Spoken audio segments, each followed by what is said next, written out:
Good morning, YouTubers. Today I have something that's really super duper special. For many RCA collectors, this would be considered to be a holy grail. This particular unit is a Berkshire 45 RPM attachment made by RCA. And this is going to be part one of two videos. We're not going to play this today, we're just going to give you some general information. And on the second video, we'll put this through an amplifier so you can hear it in action. But the Berkshire series was an over-the-top, high-end series of console phonographs that were made by RCA in 1948. They were extremely expensive, they were custom, and according to my research, there were 5 different versions or models of consoles that were made, but they were all custom. They were special made. They would take the orders and make them. And it appears they made 5 different versions of the consoles, some with just phonographs and radios, and others with radio, phonograph, and a television built into it as well. And the models with the TVs were obviously more expensive. But the basic unit, just the basic unit with a phonograph and radio in it, started at $1,700. Now this was 1948. That was a lot of money back then. I mean, we're talking $13,000 plus in today's money. And some of the units were as much as $4,000, and I believe they also had a break front model that was several more $1,000s yet. And they're all rare, every last one of them. I'm sure that the bulk of them have finally gone to the landfill over the years. And to find these units, these were a 45 RPM unit. I'm going to just show you inside here. And I'm going to take this toilet tissue roll off here. I just didn't want to do any damage to the motor board here.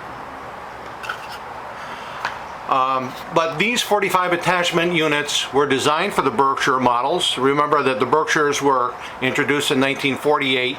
You didn't see the 45s introduced till 1949. And I've only seen one picture show up anywhere on the internet of a mahogany version of this here. Now the bulk of the Berkshire models were made of mahogany. This cabinet happens to be made of maple. And clearly it says RCA Victor in the back. Well made. As we look at the corners have splines in them. These are all custom cabinets.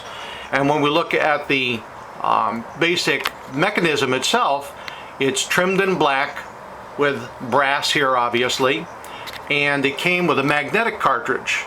Now somebody over the years had changed the magnetic cartridge to a crystal cartridge, and probably for good reason.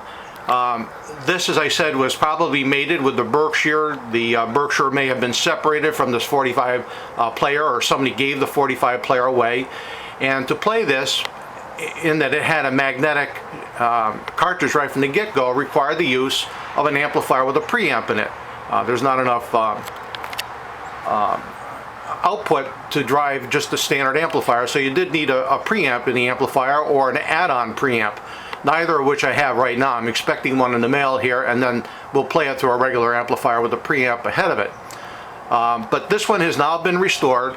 It's an RP168-2, different from the RP168s that you're going to see out there, because the RP168s had a standard little motor. This has a huge shielded fan-cooled motor, and it's capacitor run. And if you log on to 45 player on YouTube, you'll see that being taken apart and put together because the arm on this one here had been frozen, and I was afraid that I was going to do damage to it, so I had Chris Cuff take care of that for me, and he continued on and rebuilt the rest of it.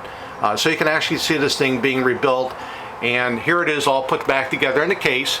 Again, this model has a lock and key in the front, and very unusual that somebody didn't lose the key along the way. It says RCA right inside, and the top has a little brass handle. This is all brass hardware. The case itself, as I said, is maple, very well put together. And I'm going to put the tube back onto the arm here. Bear with me. And the reason I'm doing that is because I'm going to lock this into place. I guess it's the other way. And we're going to turn this upside down so that you can see the markings on the bottom.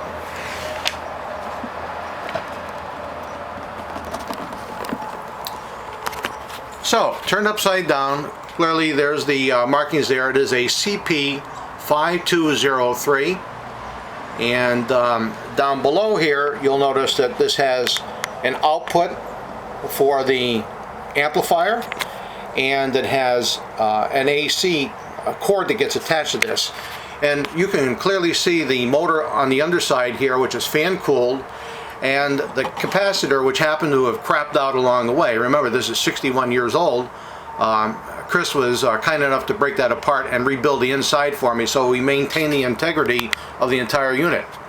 Also unusual to this unit is that this being made in mid-1949, they actually have the dash pot or the dampening system, so that when you run the record player, it's a little easier setting the arm down. So let me just put this back into the correct position here. And one more look inside here, and we're going to call it quits until we actually go forward with an amplifier. So I'm going to carefully pull this away again, moving the arm away, and to set into place. So, very briefly, there is the RCA tag underneath, very well put together, black arm, black fuzzy mat, black cap, black motorboard, brass plate, that is a brass turntable. We have the on-off switch right here, and this is the reject switch. And notice that they even covered the screws up. They have covers on each of these screws. There are 3 of them, 1, 2, and 3. So this is a very nicely put together high-end 45 mechanism. For many, the Holy Grail. Extremely well-made player. I am so happy to have this in my collection.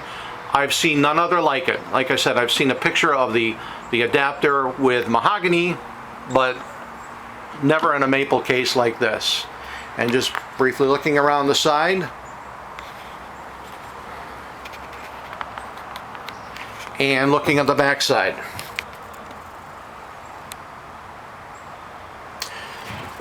And there we go. So this is the first of 2 videos. The second video, like I said, will be shown playing through an amplifier with a couple of period records. And I just hope you've enjoyed seeing something that's historic and something you rarely get to see in today's marketplace. There just weren't a whole lot of them made. Hope you have a great day now.